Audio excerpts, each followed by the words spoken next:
Warning. Although the following scenes are not from the Fraser Coast area, they do depict what is happening, and the seriousness of it. Some scenes may be graphic, contain faces of deceased people, and depict drug use and violence.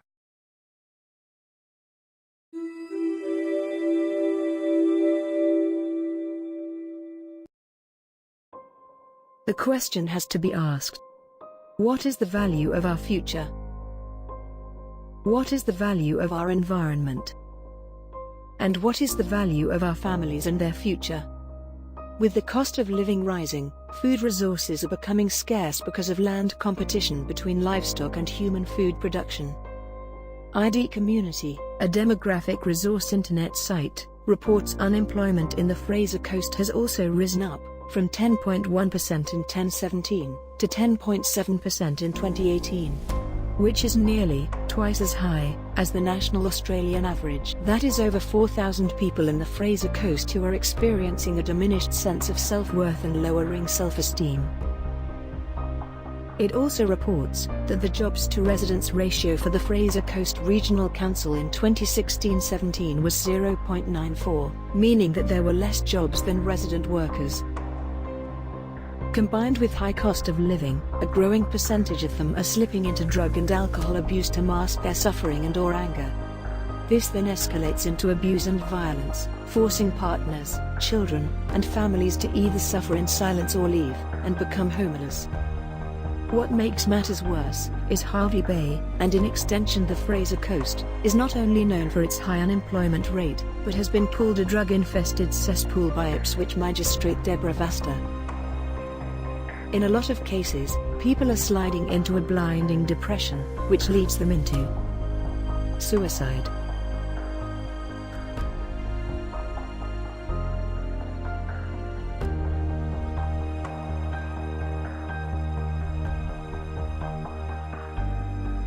It costs the government on all levels hundreds of thousands of dollars, and rips at the soul of the community each time someone takes their own life, or the life of another. But in the darkness, there is hope.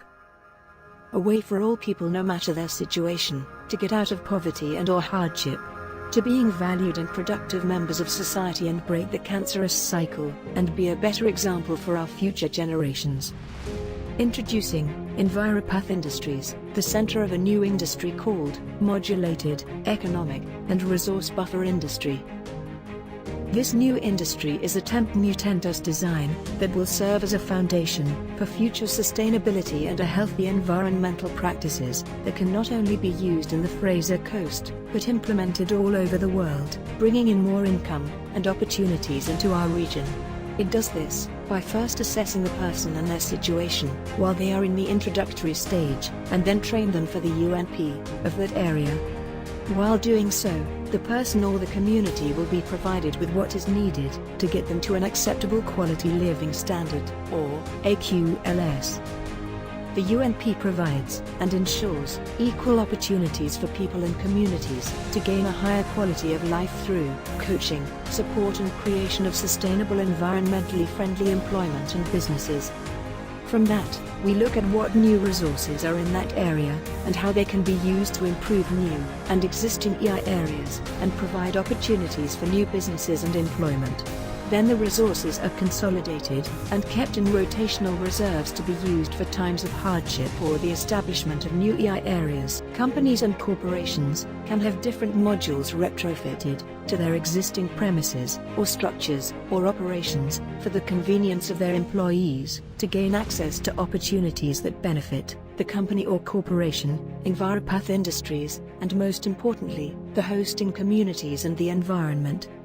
Enviropath Industries will also offer immediate deployment modules, IDM, for the Defence Force, which will be able to establish a functioning setup that will provide food, water, power, a filtering system and security for a temporary or permanent base. This system can also be used to assist farmers in providing them with affordable feed and assistance in areas needed to get them back on their feet. IDMs are also there for disaster victims, to obtain relief with the disaster aid packages. These are designed to provide the basic needs until the community is back on its feet. So, That is a lot to take in. But we have to be clear as to what is being designed. This is not a business, but a new industry, consisting of an entirely new network of producers and products, and regulations and applications that provide parts or independent units to lessen or moderate the impact of losing resources, and educate a new generation of practices for sustainability and environmentally beneficial and prosperous future. The reason it has never been done before is because there has not been such freedom and access to information as what the internet is now providing, and the merging of unique life sequences, experience, and education needed to create it. This will allow us to decrease the average time of establishing a new industry from 80 to 100 years, down to 10 to 15 years. At the end of the 12 months, the industry design and the function design of the Dawn facility will be completed and ready for stage 2. Already, at least $264,000 has been spent on the creation of this industry, and a further minimum cost of $380,000 will be needed for its completion. A complete industry startup plan consisting of multiple developed business plans overseen by Janet Childs and Associates, standards overseen by Janine Dean, workplace health and safety and practices, designed by Owen Cronin and overseen by USA, one of the largest WHS companies in Australia, and new legislation drafts overseen by Paul Hicks, will hold the value of over $1.5 million. A grant to complete the design. Your cooperation, input and support will ensure that the Fraser Coast Council has not only taken its first step to becoming world leaders of innovation for the future, but most importantly, you will have started the increase of the quality of life and well-being of our people that will be a great and positive example for our children and future generations to come. What to take away from this presentation is no matter what is going on now, we have the chance to be an inspiration to the rest of Australia and be world leaders of sustainability for the future. We can make the Fraser Coast unique in the creation of future cities by improving the ones we have now. Again, I ask, what is the value of our future, our environment, our families and their future? And can you afford to say no to such an offer? I would now like to introduce you to Enviropath Industries founder and creator, and Fraser Coast resident for over 40 years, Mr. Owen Cronin. He will be happy to answer any question that you may have.